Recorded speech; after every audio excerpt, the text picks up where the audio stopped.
আদায় করতে, শ্রমিকের অধিকার আদায় করতে। কোর্ট কাছারিতে গেলে মানুষ ভিসা পেয়েছে, চুরি ডাকাতি বন্ধ হয়েছে, জেনারেল ভিসা বন্ধ হয়েছে, খুন খারাপি বন্ধ হয়েছে, যুদ্ধ বন্ধ হয়েছে, সম্ভব হয়েছে। যখন তার দ্বারা হওয়া সম্ভব ছিল, যখন তিনি যুবক ছিলেন তখন পারলেন না, আর বৃদ্ধ বয়সে তিনি এটা পারলেন, তার পিছনে একটাই কারণ পরের 23 বছরে তিনি যা করেছেন সেটা নিজের বুদ্ধি দিয়ে নয়, আল্লাহ প্রদত্ত বুদ্ধি দিয়ে, ঠিক দিয়ে। সুতরাং আজও আমরা যদি পৃথিবীর কোথাও মানুষের জন্য কিছু করতে চাই, মানুষের কল্যাণের জন্য কিছু করতে চাই, দেশের কল্যাণের জন্য যদি কিছু করতে চাই, নারীর অধিকার আদায় করতে চাই, শ্রমিকের অধিকার আদায় করতে চাই, দেশটাকে যদি সুন্দর সোনালী সমাজ বানাতে চাই, রাসূলুল্লাহ তৈরি করা সেই সোনার মদিনার মতো আমরা যদি এই বাংলাকে সোনার বাংলা বানাতে চাই, তাহলে অবশ্যই রাসূলুল্লাহ যে পদ্ধতিতে করেছেন, যে কোরআন দিয়ে করেছেন, সেই কোরআনের ছায়াতলে আমাদেরকে ফিরে আসতে হবে। সেই কোরআনের বিধান কায়েমের জন্য প্রচেষ্টা চালাতে হবে। কোরআন নাজিল হয়েছে বিশ্ব মানবতার জন্য, শুধু বেছে বেছে মুসলমানদের জন্য নয়, শুধু যারা কোরআন পড়তে জানে তাদের জন্য নয়। এই কোরআন এসেছে গোটা দুনিয়ায় শান্তি প্রতিষ্ঠার জন্য। এই কোরআন এসেছে মানুষকে অন্ধকার থেকে আলোর দিকে টেনে আনার জন্য।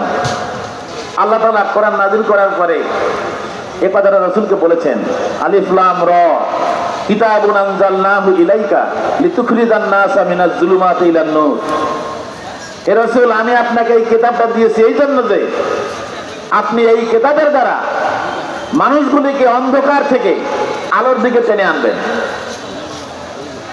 রাসূল যে সমাজে জন্মগ্রহণ করেছিলেন ওইটা ছিল অন্ধকার সমাজ, যেটাকে আইয়ামান আলিয়া বলা হতো। মানে অন্ধকার, অসভ্যতার অন্ধকার, জ্ঞানের অন্ধকার, বর্বরতার অন্ধকার, হিংস্রতার অন্ধকার, পাপ পঙ্কিলতার অন্ধকার, জুলুমের অন্ধকার, অন্যায় অত্যাচারের অন্ধকার, জনাবে বিচারের অন্ধকার, খুন খারাপির অন্ধকার, মানুষের উপরে বেঞ্চাবি করা, জুলুম করা, এগুলি ছিল সে সময়কার কাজ।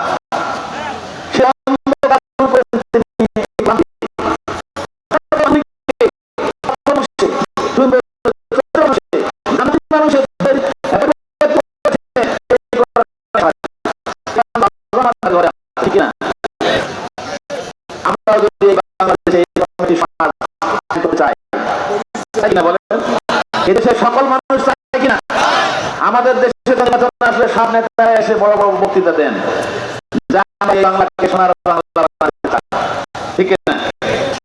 সোনার বাংলা বানাতে গেলে তো এক ঝাঁক সোনালী মানুষ তৈরি করতে হবে, ঠিক না? সেই সোনালী মানুষ তৈরি করার ফর্মুলা অন্য কোথাও নাই, কোরআনে। সুতরাং কোরআনকে আঁকড়ে ধরতে হবে, কোরআন থেকে জ্ঞান সঞ্চয় করতে হবে, কোরআনের বিধান চালু করার ব্যবস্থা করতে হবে।